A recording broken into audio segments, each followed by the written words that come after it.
In April 2017, a video surfaced online showing a petite, delicate young woman with her arms bandaged up to the elbows, staring intently at the camera. She appeared quite youthful, yet the crime she was accused of shocked even the most seasoned detectives. Cassandra wrinkled her nose in disgust, extended her arm as far away from herself as possible, and simply poured the bleach onto the bathroom floor. Preparing the house for a large-scale party turned out to be no easy task. It needed to look presentable. To prevent her friend from being overwhelmed by the harsh odor, her boyfriend Johnny stepped in to help. Using an automatic gun with a dispenser tube, he sealed all the seams around the door frames with a white liquid resembling silicone adhesive. He meticulously sealed several interior doors in the house this way, including those to the bedroom, toilet, and bathroom. Even if someone wanted to enter, they wouldn't be able to do so. The sealant firmly held the blocked doors in place. 17-year-old Cassandra and 19-year-old Johnny crossed their fingers, hoping that none of the party guests would now be able to detect the scent of the two corpses upstairs. In the small town of Lawrenceville, Georgia, something peculiar was unfolding. Over the course of a week, a string of attacks occurred. 3 couples in 3 separate houses were victimized, with no signs of forced entry. On April 2, 2017, the first pair was discovered in their beds with their throats slashed. The entire residence was ransacked, as if the perpetrators were searching for something. 6 days later, on April 8, 2017, the second couple was assaulted immediately upon entering their home. Their faces were doused with bear-repellent spray. Then they were beaten with metal bats. The following day, a third couple was found lying on top of each other on the tiled bathroom floor. They were bleeding profusely, teetering between life and death. All 3 pairs were somehow connected, indicating these were not random attacks. As it turned out, the third couple had used a vehicle belonging to the second pair, and their intimate videos were found on the first couple's phone. So what was the link between these individuals?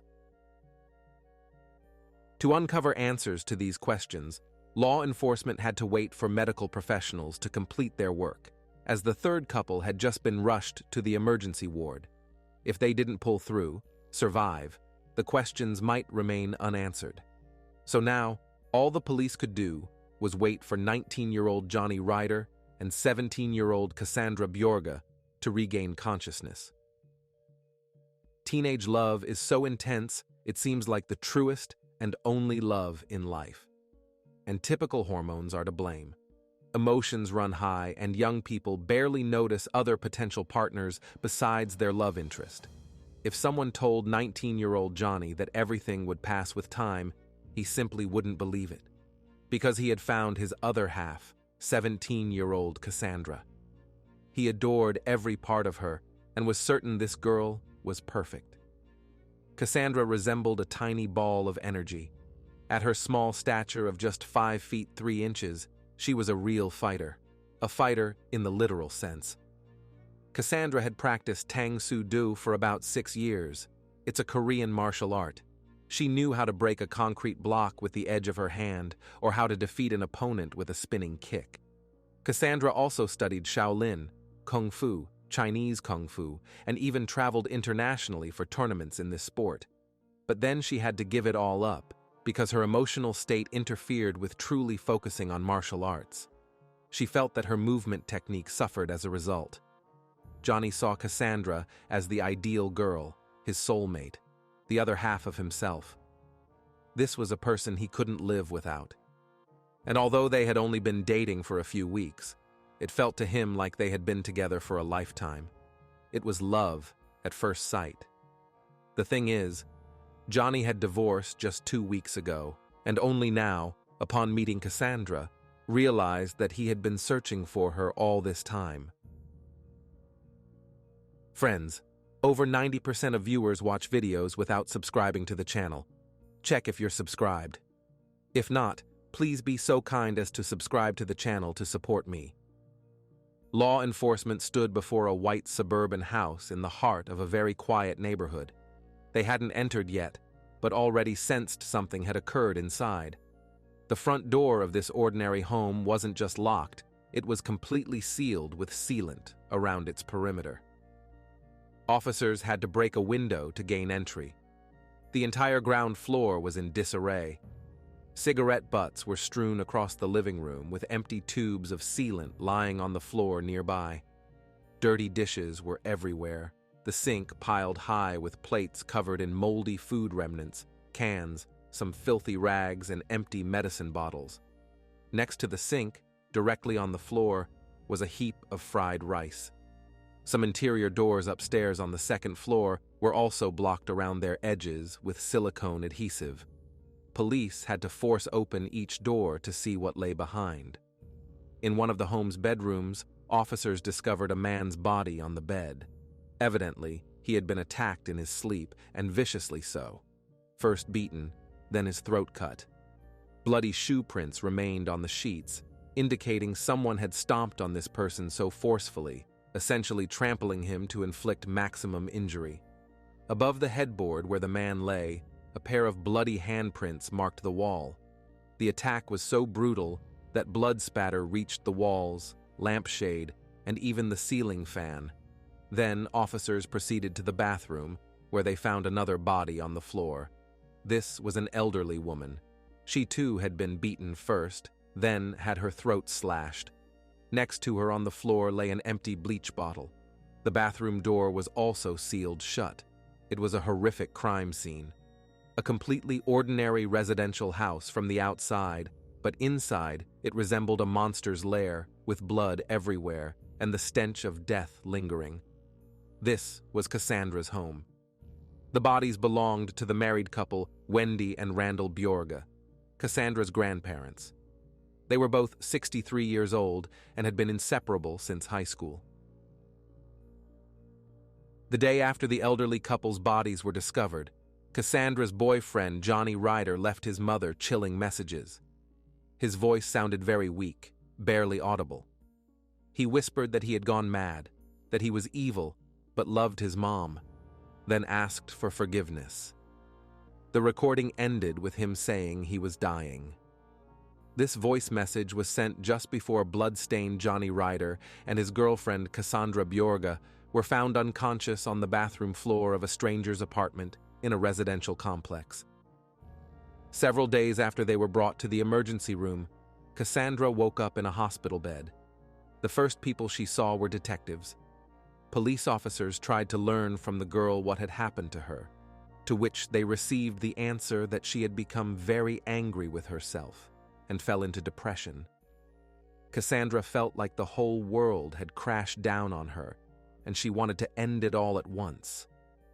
But the officers knew this girl wasn't so simple, so they tried to draw her into a dialogue and compelled her to tell what happened in Wendy and Randall Bjorge's house. Cassandra began telling a story of how her boyfriend Johnny coldly took the lives of her grandmother and grandfather.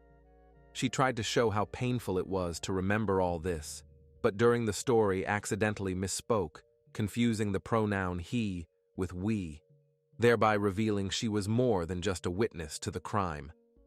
When Cassandra realized she hadn't managed to fool the police, her account became more realistic. Grandmother Wendy and grandfather Randall slept in separate rooms. That night, Cassandra came to her grandmother's bedroom around midnight. She and Johnny had waited for the house's occupants to fall asleep. When the elderly woman caught some noise from her husband's room, she tried to listen and understand its cause. It sounded like muffled thuds, as if someone was tenderizing meat for cooking.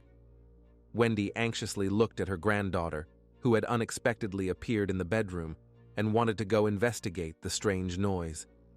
But Cassandra knew exactly what was happening there. Her 19-year-old boyfriend Johnny was beating her grandfather.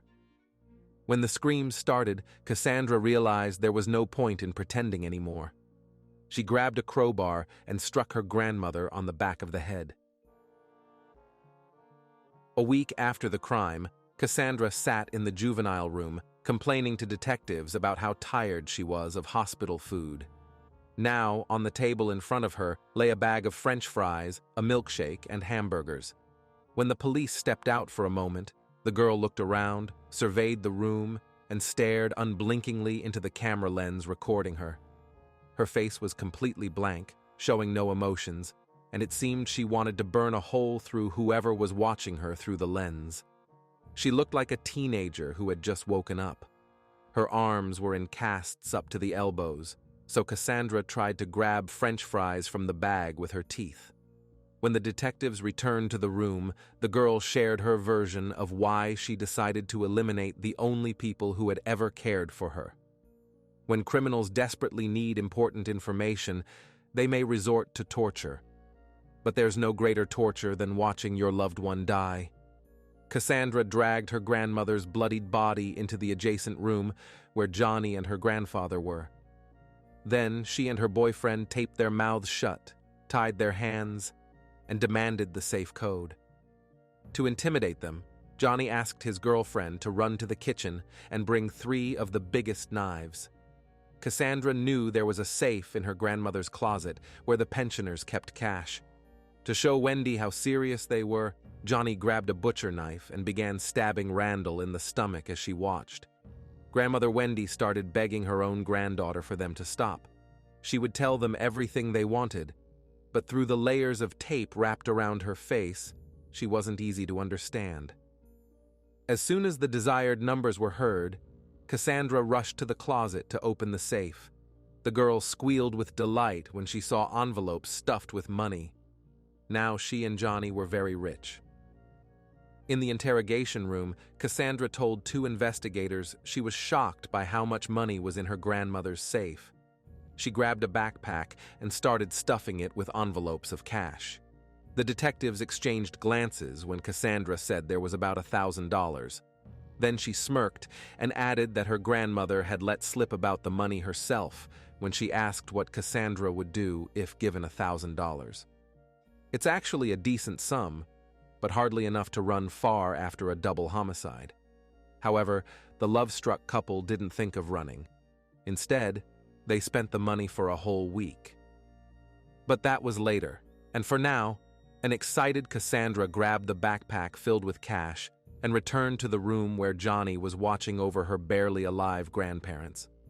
Her boyfriend saw that everything had worked out and with a sharp knife movement, slit Randall's throat right in front of his wife.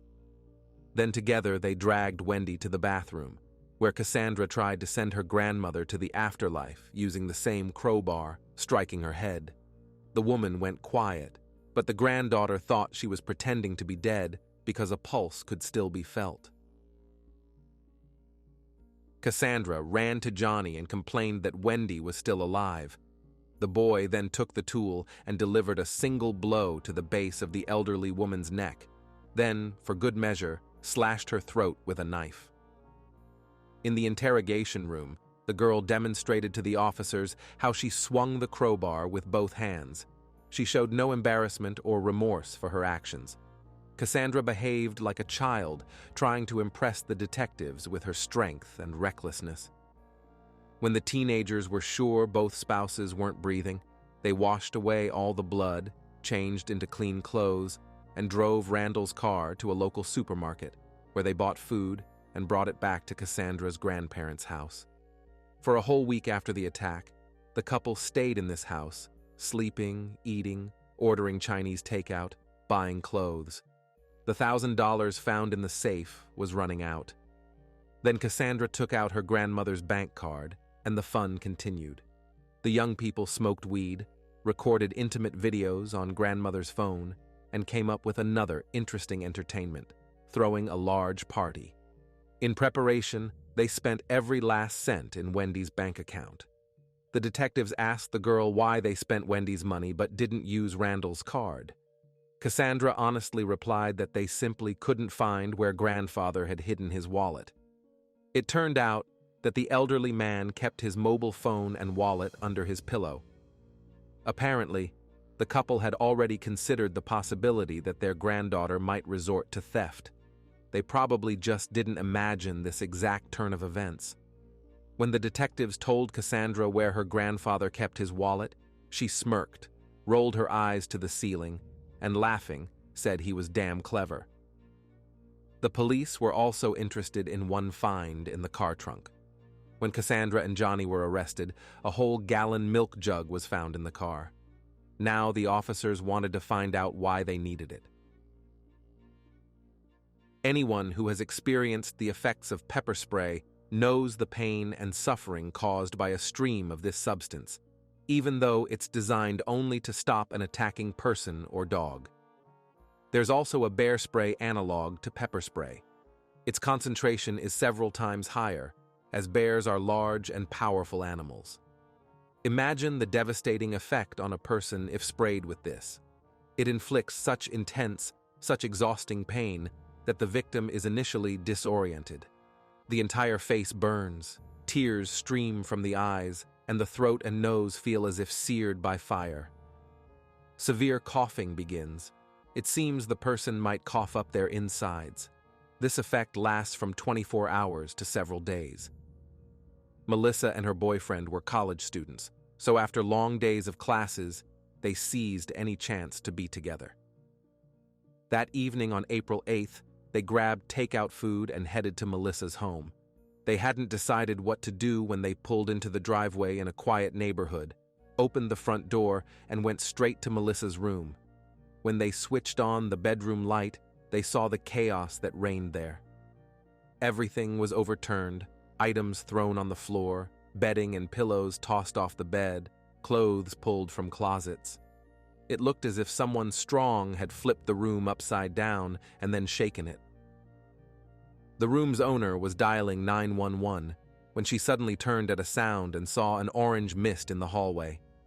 Not yet understanding what happened, she felt burning on her skin, then itching in her eyes, after which her whole body convulsed, her skin flared as if on fire, and tears flowed from her eyes. Melissa and her boyfriend squinted in pain, coughed, and both began to choke. Through the orange haze, Melissa saw a girl who seemed familiar, but at that moment she couldn't recall where she'd seen her, as all thoughts in her head jumbled. Meanwhile, the stranger approached, and through tears and fog, Melissa saw a baseball bat in her hand, which a second later came down on her back with full force. The next blow hit her head, and the student felt she could sense her blood pulsing as it spilled onto the floor. Lying on the floor in the orange mist, Melissa saw that her boyfriend was also under attack. She tried to wrench the bat from the stranger's hands and succeeded. She tossed the weapon to her boyfriend, but a second attacker tried to intercept the bat, and a fight broke out among the four young people. Melissa was kicked in the stomach several times, but she managed to grab the girl's hair and rip out a clump. Throughout this time, the assailants continued periodically spraying bear repellent, and since the spray shot in a directed stream, most of it hit the students. The struggle continued, with the attackers having the advantage. It's unclear how it would have ended if Melissa's mom hadn't opened the front door and entered at some point. The perpetrators managed to escape through the back door, while the student required 7 stitches and staples to close a huge gash on her head. Both were bruised from baseball bat strikes, and her boyfriend also had a broken tooth. Most troubling of all was that Melissa didn't even recognize her brother Johnny and his girlfriend Cassandra, whom she'd only met once before. Now, on top of everything else, the two had stolen Melissa's car, leaving behind Grandpa Randall's vehicle they'd arrived in earlier parked in the backyard. The plan had failed. Initially, Johnny Ryder and his girlfriend had intended to hide in the house and wait for his family members to return home one by one. The couple planned to dispatch them individually. They hadn't anticipated that Johnny's sister Melissa would come home with her boyfriend. Additionally, during the attack, Cassandra dropped the keys to Grandpa's car. They had to leave in the sister's car. Moreover, the bear repellent spray hung in the air like an orange fog. When the struggle for control of the bat began, both Johnny and Cassandra inhaled a lot of the substance. They stopped at a store and bought a whole gallon of milk to try washing the remnants of the burning spray off their skin. When police arrived at Melissa's house to take statements about the attack, they became interested in the car the criminals had arrived in. After checking the plates, officers learned the vehicle belonged to Randall Bjorge. Interestingly, a week earlier, they had received a request to check on this man's house. On April 2nd, 2017, Wendy's relatives called the police station asking them to check the house where the woman lived with her husband and granddaughter, stating that 63-year-old Wendy wasn't answering phone calls but was sending them text messages, something she had never done before. The relatives suspected someone else had taken control of her phone and was impersonating her. Police officers drove to the Bjorge couple's house, knocked on the door, and, receiving no answer, considered their duty fulfilled. Law enforcement had no compelling reason to break down doors and enter the home, so they assumed the couple had simply left. However, they now had cause to visit this house again, as someone else was using Randall's car. In the interrogation room, Cassandra explained their plan with John to two detectives. First, they wanted to eliminate her grandparents, which they easily accomplished. Next on the list was Johnny's family, because they didn't approve of the young man's choice.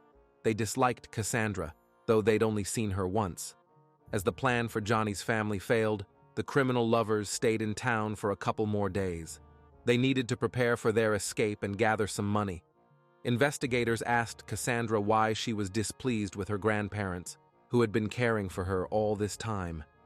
The girl said they kicked her out because she stayed out late with friends and returned home after curfew. Supposedly, her grandmother threatened to send her back to her mother's house, so Cassandra decided to leave on her own. She even lived in her boyfriend's car for a while. The girl had thoughts of eliminating her mother and stepfather later, but Johnny said they didn't have time for that. Since the teenagers didn't know what weapons might be in Cassandra's mother's house, they decided not to risk going there. In reality, Grandma Wendy wanted to protect Cassandra at all costs from what the girl had endured in her mother's home. About a year and a half before all these events, Cassandra's grandparents filed for emergency custody of their granddaughter. According to witness accounts, Cassandra was potentially subjected to abuse by her stepfather, and her mother allegedly did nothing about it. A neighbor told Wendy that her daughter's new husband was harassing the girl. Because of this, Cassandra constantly ran away from home, and the police declared her missing several times. The grandparents couldn't leave their granddaughter in such conditions and obtained custody. The stepdaughter even had to obtain a restraining order against her stepfather because he started stalking her at school and waiting for her after classes. However, it's strange that having incredibly tense, painful relationships with her mother and stepfather, Cassandra decided to carry out retribution not against them, but against the people who essentially pulled her from the clutches of a monster who wanted to take advantage of the young girl. Don't forget to subscribe to the channel if you like this video, it's really important. Police noted that in Wendy and Randall's house, the entire living room was filled with photos of Cassandra. The grandparents clearly loved their granddaughter and wanted to shield her from various troubles, but Cassandra felt they had lived long enough. While recounting her crime to detectives, the girl showed no emotional distress. She was calm, composed, and continued discussing her plans with Johnny. After leaving home, Cassandra and her boyfriend slept, ate, and lived in his car. During the day, they drove from place to place, sometimes meeting friends. Once, sitting in a park, Johnny turned to Cassandra and suggested they run away somewhere far together. The girl agreed, but before executing their plan, they decided to completely eliminate their families. According to Bjorge, the situation with her grandparents started to strain her. As she put it, she'd basically had enough. Their relationship had recently become so bad that she broke Randall's ribs and was now on probation for physically assaulting her relatives. Unsurprisingly, her grandparents began to be wary of their granddaughter. Cassandra complained to police that Wendy's gaze no longer held the love it once did. She stopped taking interest in her affairs, only lecturing about behavior. Moreover, neither grandmother nor grandfather liked Cassandra's new boyfriend, Johnny Ryder. Johnny's family also disliked his new girlfriend, so they all had to die for the couple to start a life somewhere else. They wanted to move to Pensacola, Florida, about 5.5 hours drive from Atlanta, Georgia. This isn't a distance that would allow them to hide after the mass slaughter they planned to carry out. But Cassandra and Johnny just wanted to escape reality. That's how the girl explained their choice of future residence. So, the plan was set to eliminate anyone who would interfere with their relationship. Both families disapproved of their union, and for this, they would have to die. First, Cassandra's grandparents, then Johnny's entire family, his mom and 2 sisters, just 5 people in total. At that point, they had been dating for only 2 months and felt like characters in a love story, the 2 of them against the whole world. When the first part of the plan was executed, Cassandra and Johnny, after living for a week in the house with dead bodies, decided to throw a party. They invited many people. Before their arrival, the teenagers decided to mask the unpleasant odor that had permeated the entire second floor and was beginning to seep into the first. Cassandra sprayed chlorine bleach in the bedroom where grandfather Randall lay and in the bathroom where grandmother Wendy's body rested. She poured the liquid directly on their bodies to hide the smell of decomposition. Johnny took a foam spray gun they found in the garage and sealed the perimeter of the second-floor doors. He used several canisters for this. Cassandra's best friends received a Snapchat message from her inviting them to the party. The girl wrote that her grandparents had gone to Florida for a few days and left her $1,000. Many friends doubted what was written in the message. They knew the Bjorges never traveled further than the store. Why would they suddenly leave their granddaughter alone and with a lot of money? Ironically, none of Cassandra's friends took up her invitation. Only 2 people who supplied them with weed came. When these guests inquired about the terrible stench in the house, Cassandra and Johnny blamed it on clogged plumbing. None of the party attendees could even imagine that the dead homeowners had been lying behind closed doors on the second floor for a week. After the failed attack on Johnny's sister Melissa and her boyfriend, the teenagers went on the run. They understood they couldn't return to the grandparents' house. The cops would instantly trace the address set in Randall's car and show up there. They urgently needed to find some other refuge. Jason was friends with Johnny during middle school, but after graduation, their paths diverged and the boys grew apart. Jason stayed with his old group, while Johnny started using illegal substances and hanging out with a different crowd. The guys didn't fight. Their interests just changed, and nothing remained of what had connected them in school. When Johnny and a girl named Cassandra unexpectedly appeared at Jason's apartment door, his former classmate was very surprised. They hadn't seen or spoken to each other for several months. Johnny was shirtless, his eyes bloodshot, and red spots spread across his face and body. His former friend asked Jason to let them in so he could clean up. He explained his appearance by saying he'd had another argument with his mom and she sprayed him with pepper spray. Johnny assured him that his former friend's apartment was the first place that came to mind. Jason allowed Johnny and his girlfriend Cassandra to enter, and then they stayed overnight. The guys felt as if they had all returned to middle school. In the morning, Johnny talked with the girl. While she prepared breakfast, they all drank coffee on the balcony, joked, and laughed. Everything was great, until Jason and his guests heard a loud voice outside. Jason looked out the window and saw a strange scene. A police officer leaned out of a van parked near the house and repeated his demand through a megaphone for Johnny Ryder to come out with his hands up. It was Sunday morning, 10 o'clock on the clock. Jason came to his senses when he saw red dots from laser sights on his body and the walls. His first thought was to get his sister and mom out of there. He had no idea what was happening, but he knew for sure they needed to leave as soon as possible. Out of the corner of his eye, Jason saw Johnny grab a knife from the kitchen and head straight for him and his family. The guy's heart froze in horror, but his former classmate didn't use the weapon. He leaned in and hugged Jason, then thanked him for everything, apologized, and allowed them to leave their own apartment unhindered. As soon as Jason and his family were outside, they were surrounded by police who explained that his childhood best friend, Johnny Ryder, had tried to take the life of his sister and her boyfriend. And before that, together with Cassandra Bjorge, he had sent her grandmother and grandfather to the other world. Now that Jason and his mom and sister had left, Johnny and Cassandra were trapped inside someone else's apartment. They had no choice left. If they came out, they would be arrested. And by locking themselves inside, they were only delaying their arrest. When the Special Operations Unit burst into the room, they found the teenagers embracing on the tiled bathroom floor. Pools of blood slowly spread around them. The pair had attempted to harm themselves with a kitchen knife, aiming to leave this world together. Johnny clutched a mobile phone. He had sent his final voice message to his mother, asking for forgiveness. The adolescents were rushed to the hospital.